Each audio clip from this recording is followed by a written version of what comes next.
First off, skit shops, I don't know how they stay in business. What do they sell?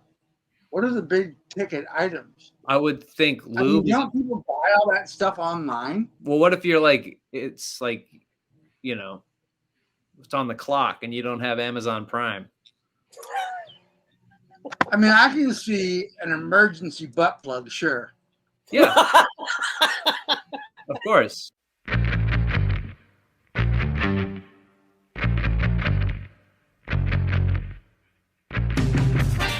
You're listening to Don't Take Bullshit from Fuckers with your hosts Greg Behrendt and Kane Holloway.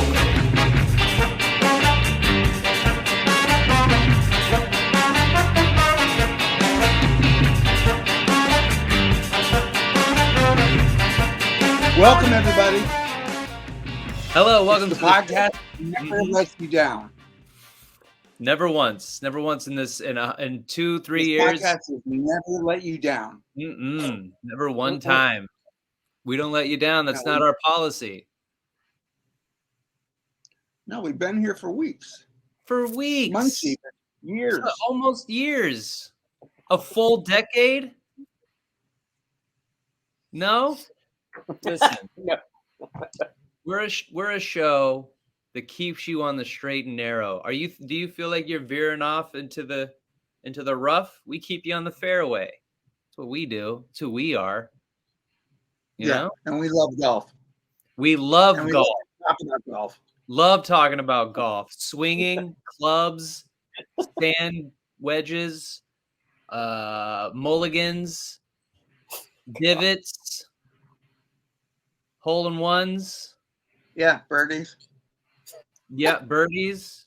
The booze cart lady. What if we did 3 segments just about golf? Oh, no. No. Just to see if we could do it. Just to see if we could talk about golf, which neither of us play. Or no. For 3 full segments. Mm-hmm. Well, what I know about golf is Tiger Woods. That's it. And Jack Nicholson. Yeah. Pretty good. And then I think Bob Barker's pretty good at golf. Did you see the Tiger Woods thing where he teed off against this guy and he hit the ball further than him, so he handed him a tampon? Jesus Christ. On the golf course. I love it. And of course, everybody saw it, and the fucking internet went insane. Yeah. What? Tiger Woods is an idiot. Tiger Woods is an idiot. Tiger Woods is just He's not. He's an above average golfer, way above, but he is an idiot. That whole Tiger documentary about why he cheated on his wife with multiple women, about how he tried to put it on his dad, is such bullshit. Did your dad take your dick and put it into those women? Then it's not your dad's fault, fuckface. Yeah, and it was like porn stars and shit. I know. He went to the pros. Stars. He went fucking. Like, he put a sign on his door and it said "Gone fucking." Gone fucking. G-O-N apostrophe fucking, and hopped in his boat and went with some bait and in his red shirt and his black pants and his Nike hat, and that boy went fucking. Yeah, he went fucking. Yeah, and I mean, it makes sense when you're considered the Michael Jordan of anything, like this podcast. We're the Michael Jordan of podcasting, right? Yeah. If by that I mean you gamble all your winnings and get your dad killed. Oh no.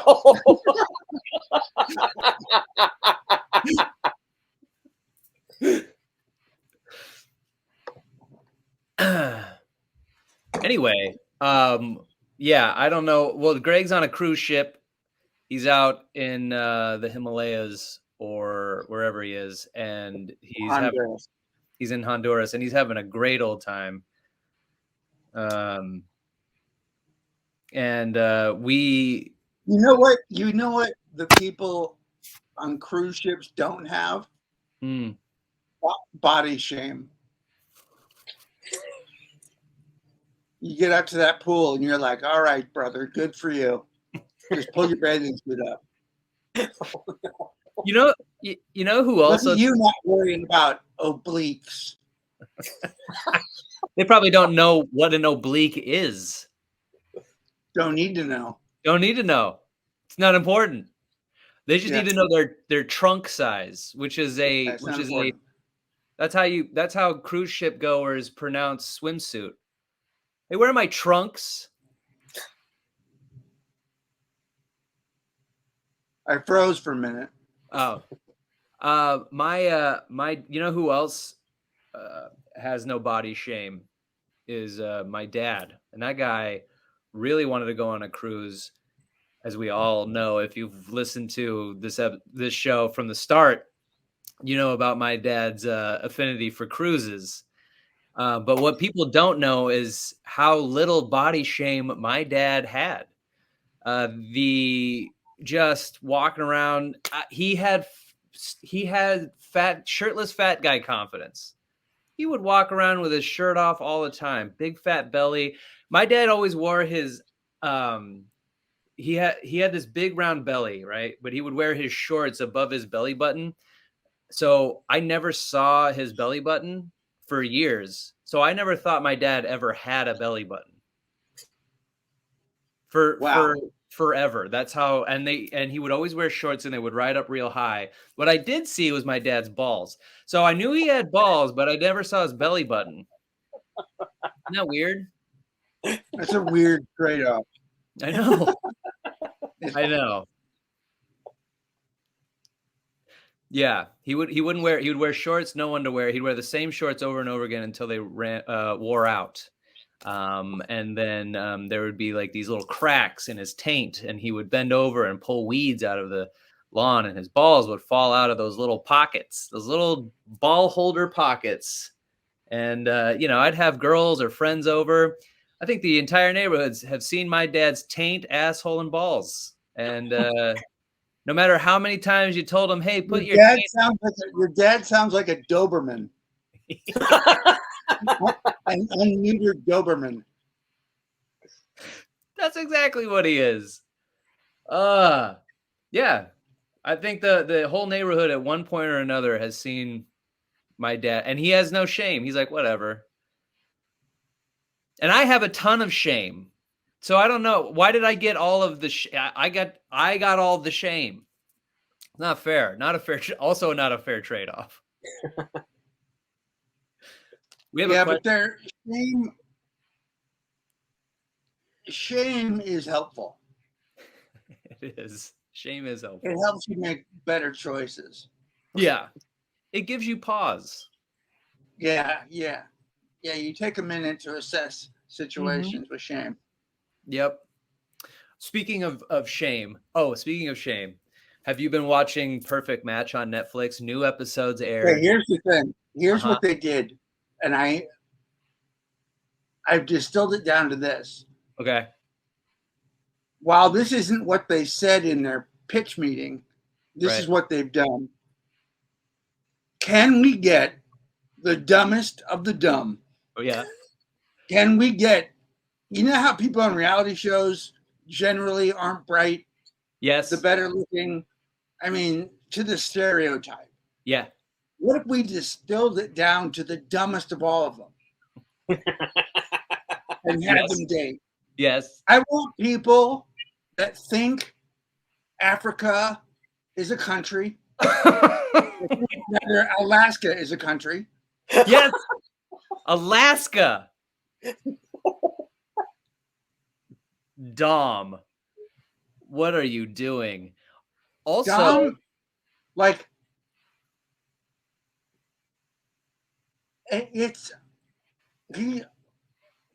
that guy is so dumb. He's dumb and he's boring. I've never seen a guy on television who's so ripped and tatted. His fingernails are painted.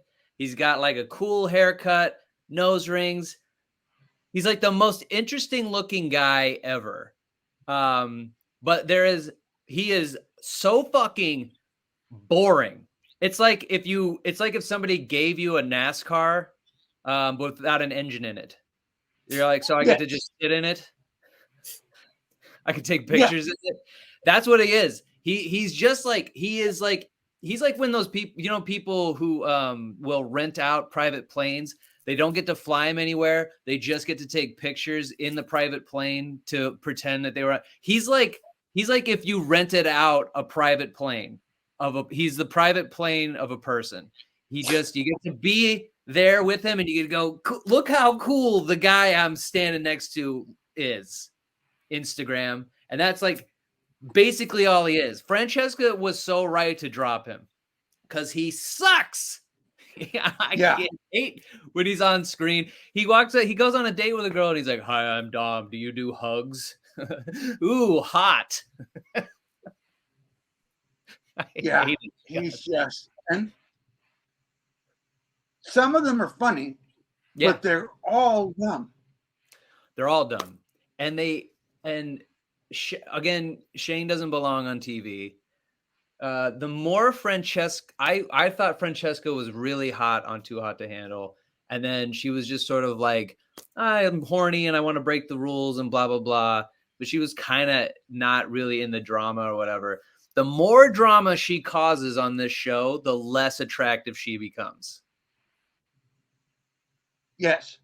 I can't stand it. I don't like the way that she talks or how she handles situations. It really turns me off. I'm like, oh man, if you were just like the humble, horny girl, I would have been totally cool with that. But I can't dig this. Georgia's incredible, but other than Georgia, I really have disdain for all of them. See, I like Inez. I like Inez too. Inez is cool. I love the French girl. I think she's the most interesting person they have there. Yeah. Inez is probably the most interesting out of everybody. The one that boils my blood and has since he's been on television is fucking Damien, bro. Damien. Oh yeah. What a nightmare. I fucking hate that guy. Like I said last week or whatever that I didn't like Shane. It doesn't matter anymore. Shane's a little puppy dog who has a lot of energy and just kind of just like, I want attention. And then he lashes out, whatever. Fucking, it doesn't matter. That guy is a child. And it's like being mad at a kid who doesn't understand that he doesn't understand what he's doing. So he makes mistakes. And it's just like, do I reprimand him or is he going to learn a lesson? Doesn't seem like he's going to learn anything. Damien though, holy shit. That guy is a fucking nightmare. Every time he opens his mouth to say something about a characteristic of another person he met like 2-3 days ago, every time I out loud say, shut the fuck up, Damien, to the television. That's how mad I get. Yeah. And he's so weird looking. He is so weird looking. Like he's not hot at all. No. No, he's not. And then the fact that Francesca's like getting the ick so quickly, like she was like, he started kissing slowly up my arm. And then they cut to it and you see him doing it. And you're like, oh, yeah. And kissing with his eyes open. Kissing with his eyes open. And he kisses like the way pigeons chew at bread. Yeah. Yeah. Totally. Oh, Damien is dude. Damien on Love is Blind was a fucking nightmare. Damien on this show, it's having him on this show is the Netflix and the rest of the world telling him he's hot enough and interesting enough to be on TV to get these hot women. But he's fucking not. He's just not. I've never hated a guy so viscerally before. I've never met, but I fucking hate this guy. We should get him on the show. I would love it. I just hate his fucking face. And maybe this is some sort of like white guilt, hatred, self-hatred I have for my own race. But God, he is just like everything you hate about white America in a fucking guy. His mansplaining fucking, this is what I think with his squinty little eyes. God, I want to fucking bop him. Okay. I'm done. I just had to get that off my chest. The moment I thought about it, I was like, I gotta say it. But okay, I'm done now. Still a good show. Great show. Love it to death. It's so good. Yeah. Let's get to the letter. Okay, cool. This one comes from Benjamin. He sent one to dtbffpodcast@gmail.com. He has a meet cute dilemma. My name is Ben, and I have a problem. I am a 29-year-old single male who is using the dating apps. The dates I have gone on through using the apps do not feel like ones I've had while meeting someone in real life. I desperately want to meet someone not using the apps, but since the pandemic, I am unsure where to meet someone, and I am unsure how to even approach women at this point. I currently feel that if I go up to a woman to speak to her or ask her on a date, that I am disturbing her or whatever it is she's doing. I feel like I am somehow annoying if I try and approach someone at all. I am trying to work through this with my therapist, but this topic weighs heavily on my mind. I have not been in a relationship since 2015, so that definitely shakes my confidence. Do you have any advice for someone who do you have any advice for someone like me who wants to meet someone not on an app and who has trouble approaching women? Thank you very much for your time. P.S. I'm a huge fan of the show, and I love your brand of comedy. DTBFF is one of my favorite podcasts. Oh, thank you so much, Benjamin.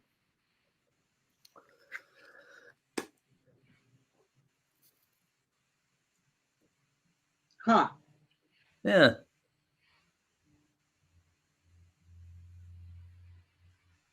First off, women are overrated.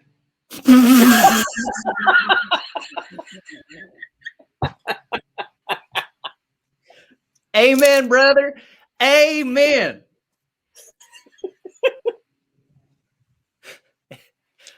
I was really crazy about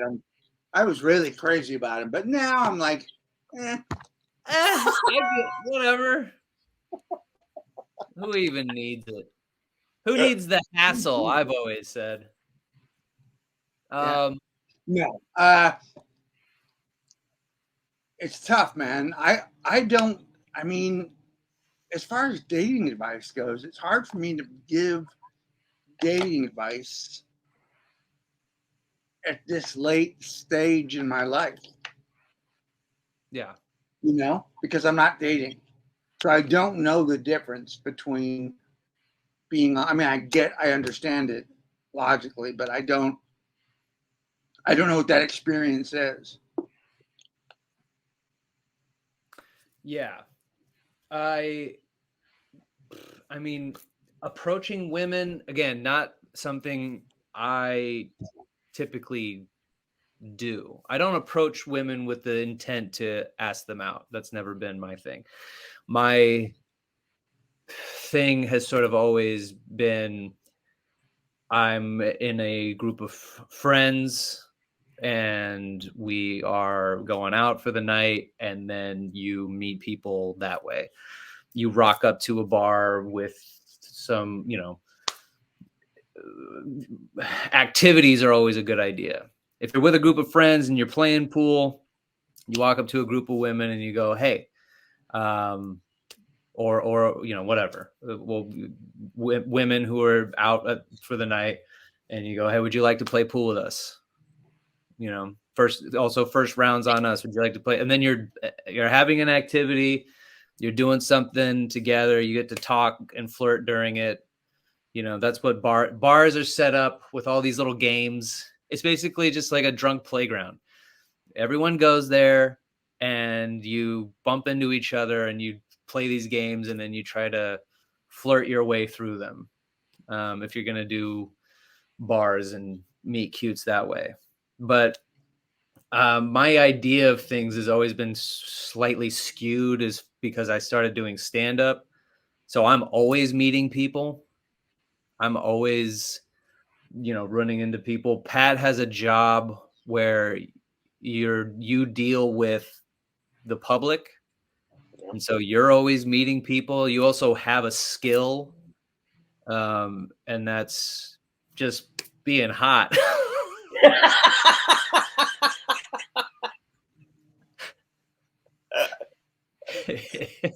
He's too hot to handle. No, but like Pat's same thing with Greg. Greg is in a band. Pat's in a band. I play clarinet. Oh, listen. My motivation to do almost anything in life was about meeting women. Yes, of course. I played football in high school for that. Yep. For that and that alone, not for my love of the sport. Yeah, me too. It never occurred to me that I should be good at it. Then I was in college, and I was in theater, and I was in bands, and then I was in stand-up. So I always had something that I was doing that we could talk about, or that somebody would approach me because of. Right. So it took, I mean, that doesn't mean I didn't approach women. I did when I drank. But right. Yeah. But I was always doing something that I could, even with Amira. Like, I met Amira, and then I sent her my HBO special before it aired, to get her attention, and also so that we had something to talk about. Right. And she could say, oh, here he is. Here's what he's interested in. Here's what he likes. Here's what he's about. Yeah. I also accidentally put myself in scenarios. I've told this story before, but this has also happened a bunch of different times where I'm out. I walk up to a group of people that have something I want, like a chair, or there's a game I want to get to, or there's a line for something I'm trying to get. And I spark up a conversation with somebody by asking them, is anyone sitting here? Is anyone, who's next on the table? Who's next on the, I walked up to this beautiful redheaded girl, tatted up, just this gorgeous suicide girl. And I wanted to see who was next on cornhole, and also if anyone was sitting in the chair next to her. But I approached her. I was there with Kelsey, my ex-wife. And so she was getting drinks while I was trying to find chairs, and we wanted to play cornhole together. So while she was getting drinks, I walked up to this girl and asked if anyone is sitting there and who's next on the board. Then I sat there. She said, no one's sitting here. She answered my question. And then I just sort of sat there and minded my own business. And then, because I was minding my own business, she asked me, she started asking me questions. And the next thing I know, I'm having this like flirtatious conversation with this beautiful woman. And she's like asking me questions about myself. And then, then Kelsey rolls up and sees this girl flirting with me and then decides to like let me have my moment with her, but just always putting yourself, having confidence in yourself to just be is good.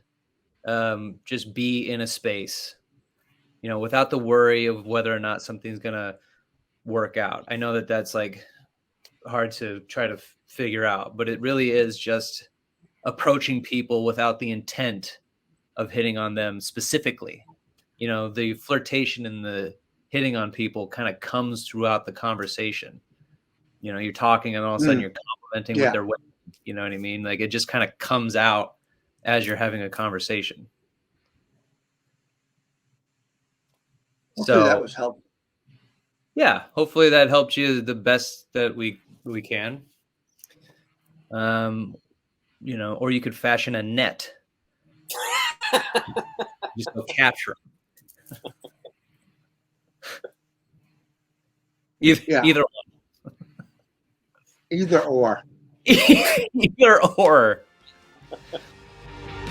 We'll be right back.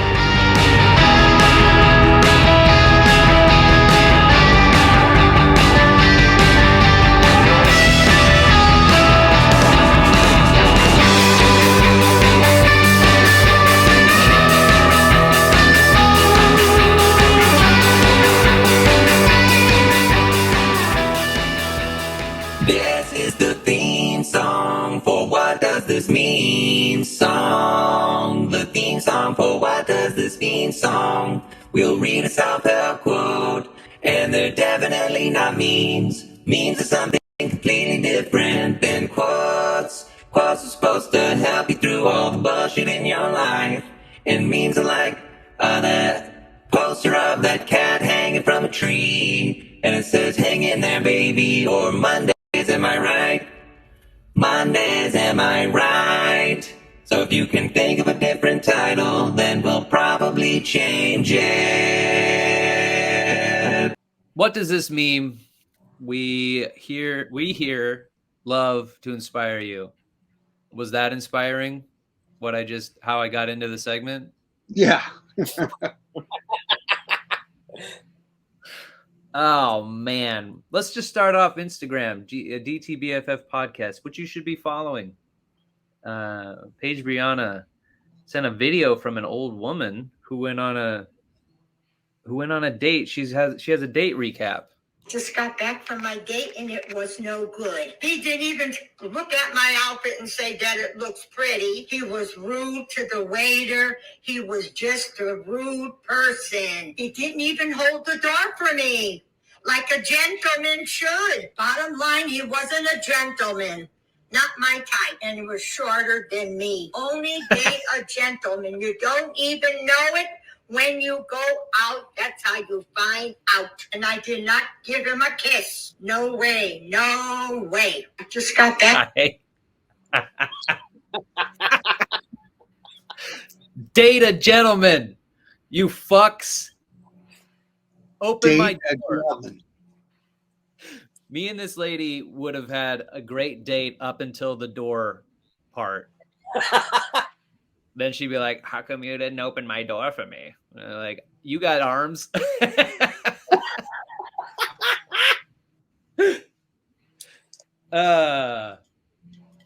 Silly. That's great though. I mean, yeah, date a gentleman. She compliment their outfits, you know? Okay, she sent another one. Paige Brian also sent, a rude man went on a date. Sorry, hold on. The rude man I went on a date with keeps texting me, so I had to block him. And it's just her dancing. But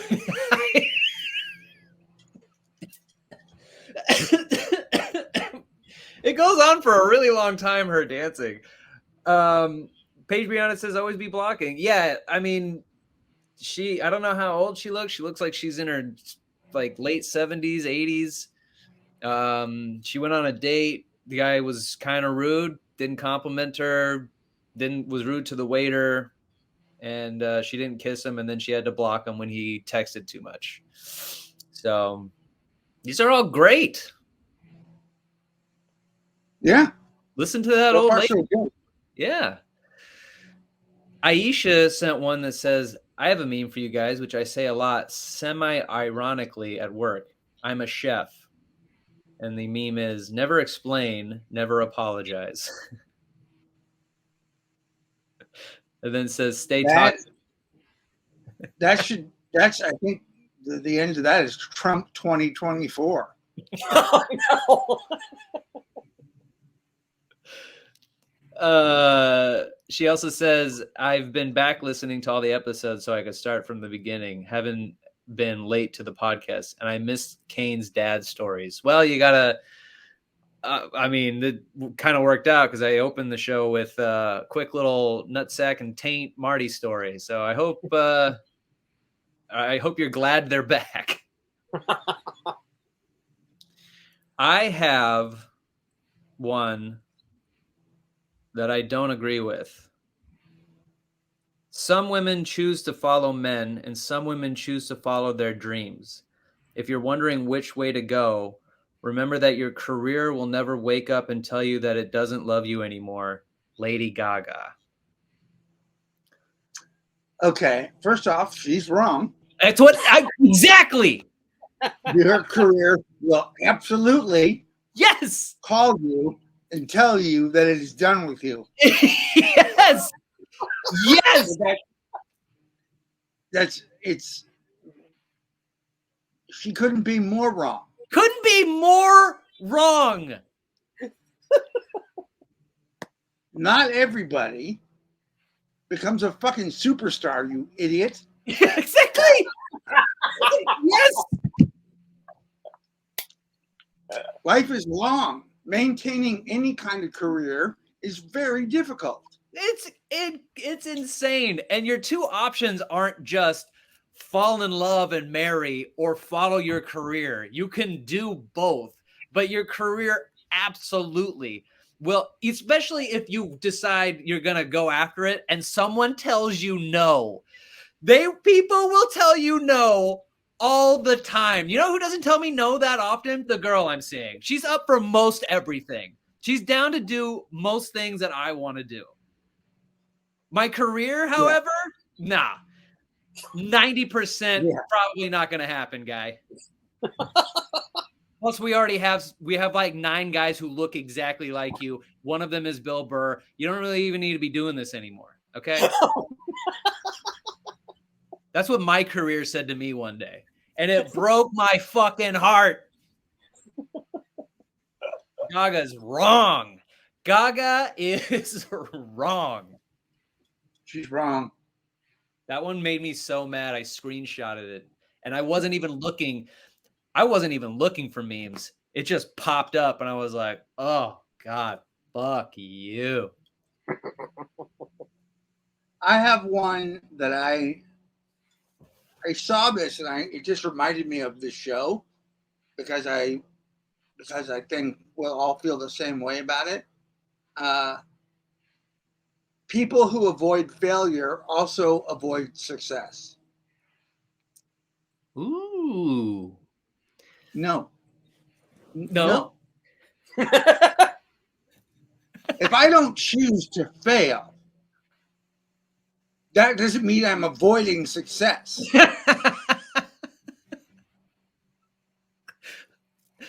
I don't know. Maybe it was the way you said it initially. I don't know. I feel like I got kind of blindsided just now because you had like this sweet demeanor about you.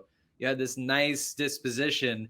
And then when I was like, yeah, that feels about right. You were like, no, you're a fucking idiot.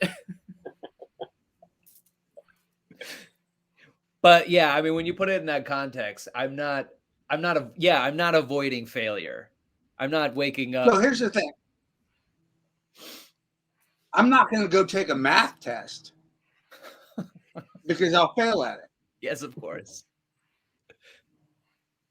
But if I decide to take the math test and not avoid failure, yeah, I'm not going to succeed still. Of course. You know those stories of people that are like, I really didn't feel like going out that night, but then I went out and I ended up bumping into a TV producer and that's how I got King of Queens. And now I'm super famous. Anytime I don't feel like going out, I think about that. And then I force myself to go out. And then I do an open mic and I bomb. And then I go home and wish I didn't go out.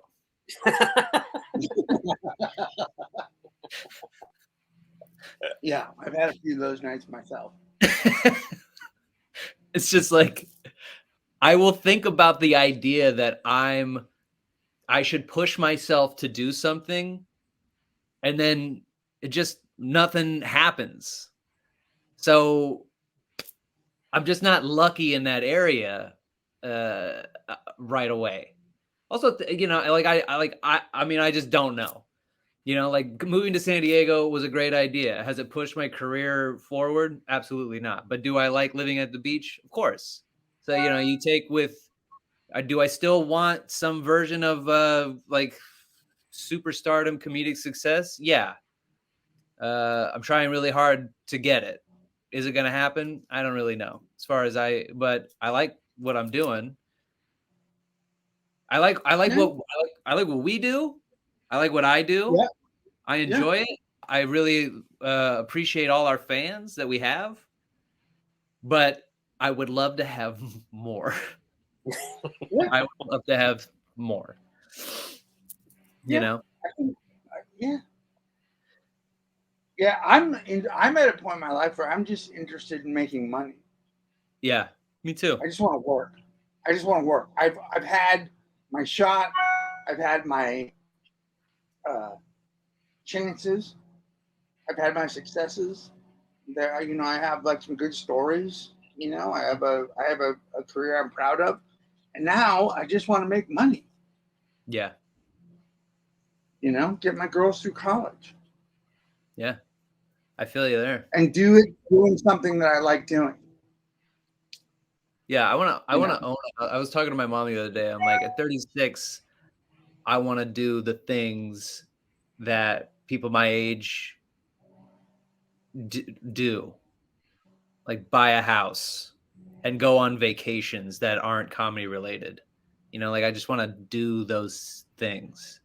And so I've taken steps to do those things, like steps to move the needle going that direction to, I think I've found the place I will be at for the rest of my life, So then now that I have that figured out and I'm not going anywhere, it's all about like, oh yeah, now I want to buy a house. Maybe I want to have a fucking Sea-Doo. So, here's a quote that's applicable. And this quote is on the fifth deck of this ship, there's a track that goes all the way around the ship. Uh-huh. A walking, jogging, whatever track. And up on the ceiling, it says, to stop right now would be a waste. So journey on. To stop right now would be a waste. So journey on. Yeah. And what I want to say to them is, get the fuck off my back. Don't tell me it's a waste. What do you mean? So I haven't come far enough? Fuck you. You know what you should be saying to me on vacation? Lay down. Lay the fuck down. Enjoy the ground. Have another dessert. Don't tell me to fucking journey on, you asshole. Yeah. Exactly. Shouldn't that be for the captain? Don't give that to me. I'm walking around and that's for the captain. Yeah, I'm in Crocs and a Speedo. I got my gut hanging out, son. Yeah, don't give me this fucking, what is this? Am I sailing on the Nike?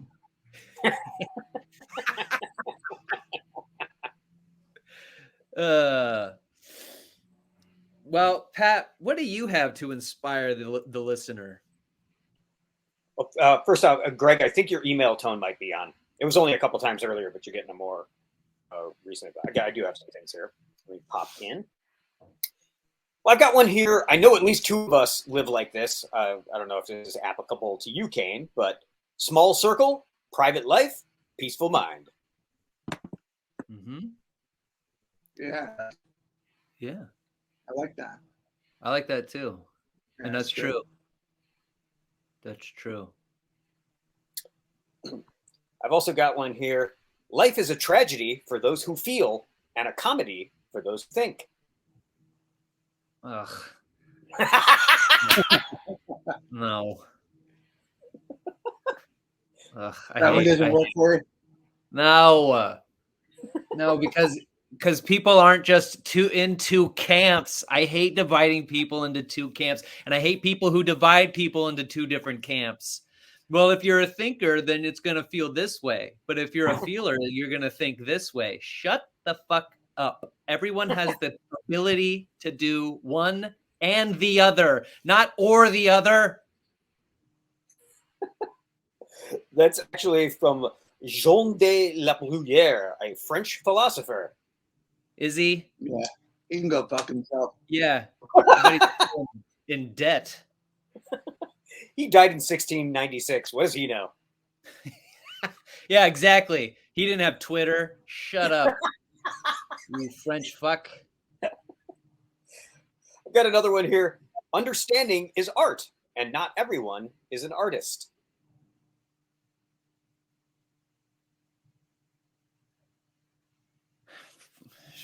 fucking blow me.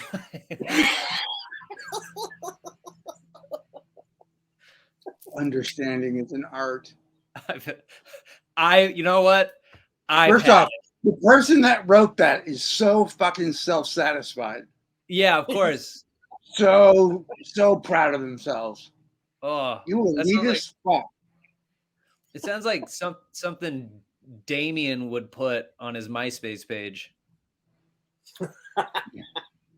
MySpace. But he still has a MySpace. He's got stock in MySpace. All right. I hate it. Well, as always, I've got a couple of real man quotes. You know, Okay. I've been working out, doing a lot of push-ups, drinking a lot of smoothies, and I've been trying to get into the headspace of the real man guy. So I might be agreeing. I put my beanie all the way back, so it's like kind of falling off my head, and I'm rolling up my sleeves because today I'm all about real man quotes. Hit me with them. Hit me with the truth. So this one actually kind of calls back to last week's episode. Remember Get Watered? No. Yeah. Oh, yes. Yeah, I remember. Yeah. Stop planting flowers in the yards of people who aren't going to water them. Okay, that's not how gardens work. You don't randomly go to people's place and put shit in their ground and expect them to tend to it. Yeah. It's called breaking and entering, by the way. Why don't you stay off of other people's lawns? Fuck, All he's right. out of gas. That He really is. He really is. I didn't know you gardened, you shit. Jeez. I didn't know he had a real man green thumb. I think we'll close it out with this one. Another one from Real Man Quotes. I talk to myself because I like dealing with a better class of people.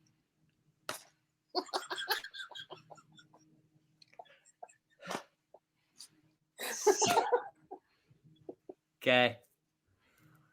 All right. Yeah. The Unabomber felt the same way, didn't he?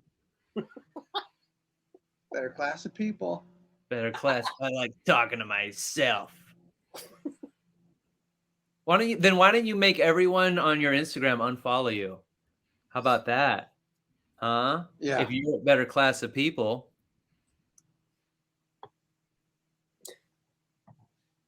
Let's see, I want to check his follower count. He's up to 104,000 followers. 104,000 followers. Doing better than us. He really is. Significantly. He's crushing it. That's because we keep planting our flowers in other people's gardens. That's our problem. We'll be right back.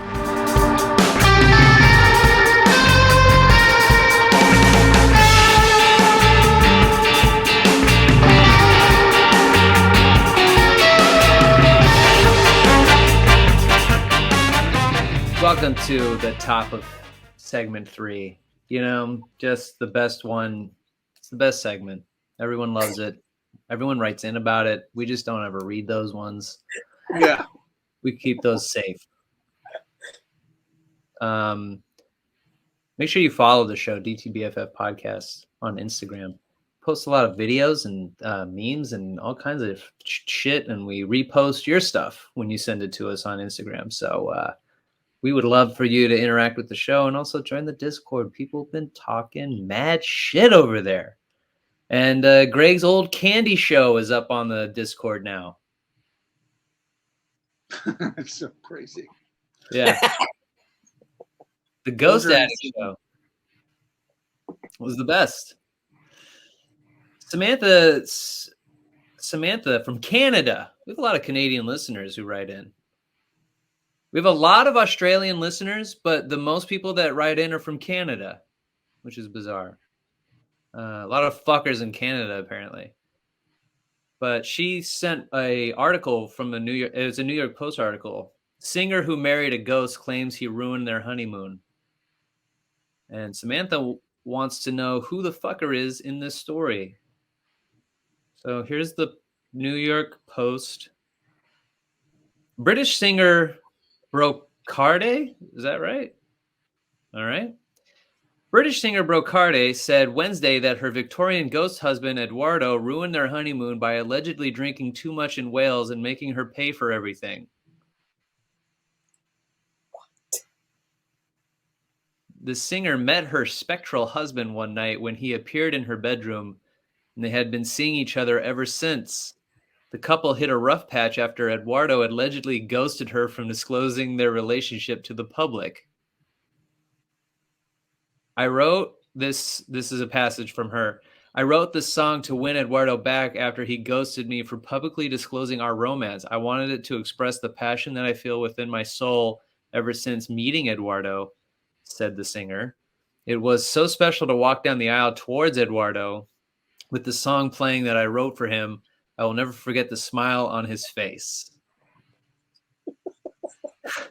According to Brocarde, the wedding open to both the living God and the dead saw a star-studded crowd such as Elvis, Marilyn Monroe, and even King Henry. Monroe in particular causes stir at the reception. What did Marilyn do? Marilyn's always causing a ruckus. Eduardo just couldn't resist winding me up and made an inappropriate comment about her looking hot, slammed the singer. I was like, wow, really? It's our wedding day. The comment completely ruined my evening. How do you have a... Okay. Their marriage still didn't quite solidify on their honeymoon either. According to the singer, what was supposed to be a relaxing trip with her new boo was everything but that.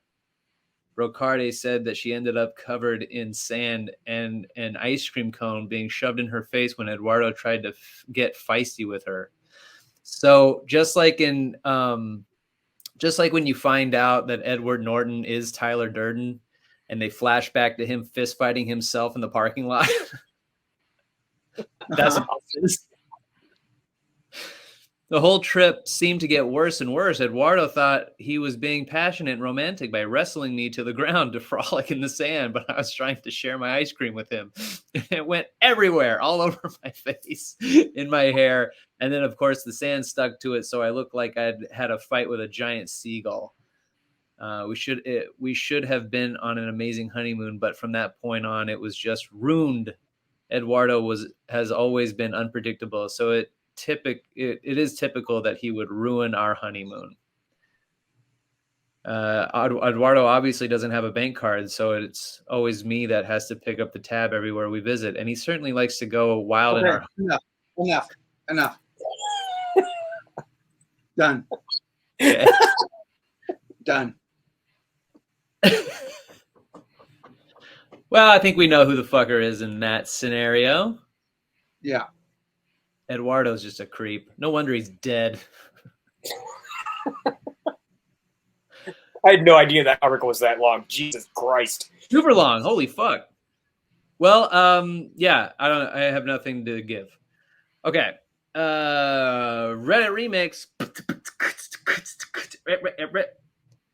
Today I fucked up when I shared the news about my job. A few days ago, I started working at Adult World, my first job ever. I shared the news with a few friends, but decided not to tell my family because I was convinced my parents would not approve of me working at a sex shop. Little did I know that my sister was hooking up with one of my friends behind my back. Needless to say, my sister eventually found out about my job. In an attempt to embarrass me, she showed up at the store while I was working. Mission accomplished. I was embarrassed. To add insult to injury, she acted like a customer and asked me for information about random sex toys she pretended to be interested in. I played along because the manager was keeping an eye on me. For the record, siblings of the opposite sex should never touch the same butt plug, especially if there's eye contact. Oh, God. When my sister was done playing games, I begged her not to tell our parents. She promised I should have stopped running my mouth at that moment, but I had to know who talked. I made her tell me, which pressured her to come clean about her relationship with my friend. She got upset and left. The following day, my mom appeared in the store. Of course, my sister didn't keep her mouth shut, probably out of spite. And my mom, let's see. Yeah, it continues about halfway through the next.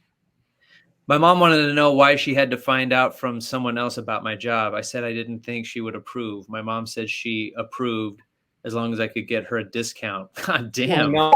Oh, no. Fucking what the fuck?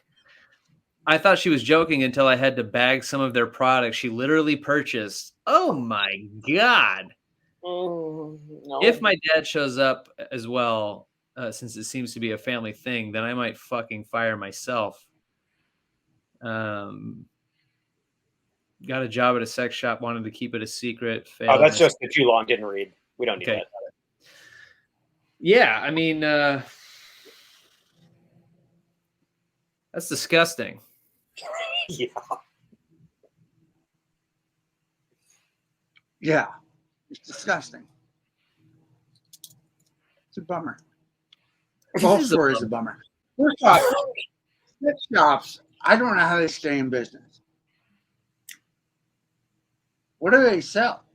What are the big ticket items? I would think lube. Don't people buy all that stuff online? Well, what if you're like, it's like, you know, it's on the clock and you don't have Amazon Prime? I mean, I can see an emergency butt plug, sure. Yeah, of course. But I don't know how that keeps the store, because nobody buys DVDs anymore. Yeah, but people still have buttholes. You can't stream sex into your, you know what I mean? You can't stream a ball gag into your mouth. You have to go and buy a ball gag. Yeah, but I think you can also, I don't know if they're on Amazon Prime, but I think you can get them online pretty quick. Yeah, but maybe you're having to go into a. People because they're always in dingy places. Yeah, like there's not a good one at the Grove. That's true.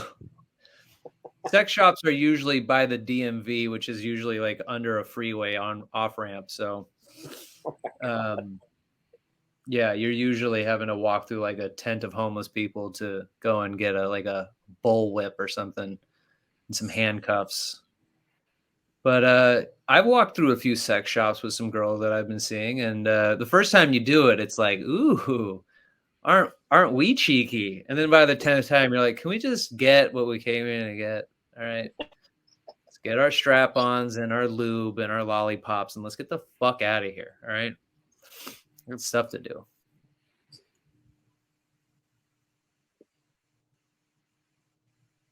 I like to take all my products up. I get a bunch of products at once, and then I put them on the counter, and I just ask, will this hurt?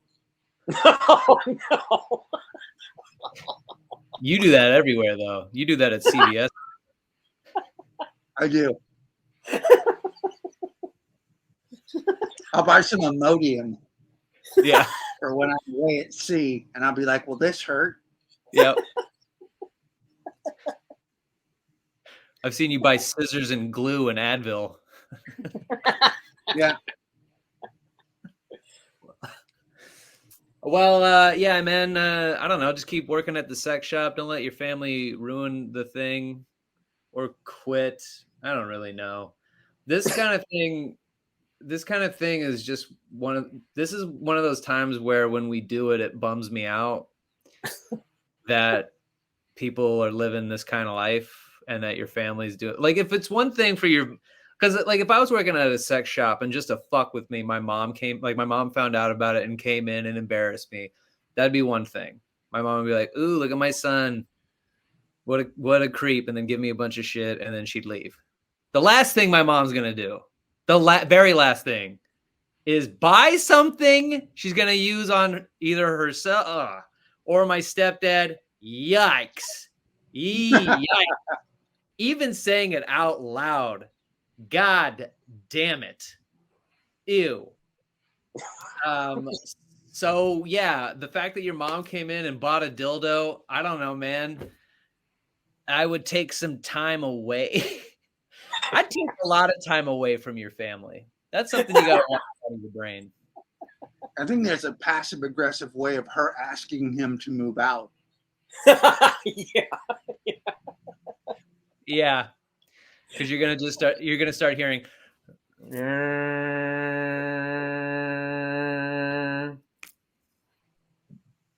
And then ow. Ow. and through the wall, yes, mistress. Oh no. Yes, mistress. Oh, no. Well, I don't know. What do you guys think? What do you buy at your sex shop? What funny stories do you have about going into a sex shop and buying things that you sit on or put in your mouth? You know, what are the tell us your kinks. Also, if you have relationship struggles or you have fuckers in your life that are giving you bullshit, we're here to help. dtbffpodcast@gmail.com. Follow us at dtbffpodcast on Instagram. Support the show by going to patreon.com/dtbffpodcast for bonus episodes and more. You can also hit up the Discord and talk to the listener. They're all over there sharing all kinds of shit. And you can follow me at Kane Holloway. It's Breggers. I'm at DTFF producer Pat. There's also a phone number you can call. What's that number, Pat? That number is 323-379-5544. Don't take bullshit from fuckers. Fuck 'em. Hey there, if you like the show, you can find bonus episodes and more at our Patreon at patreon.com/DTBFF podcast. And then rate the show 5 stars on iTunes because it's the right thing to do. All music by the Rating Monarchs, produced by Patrick Kelly.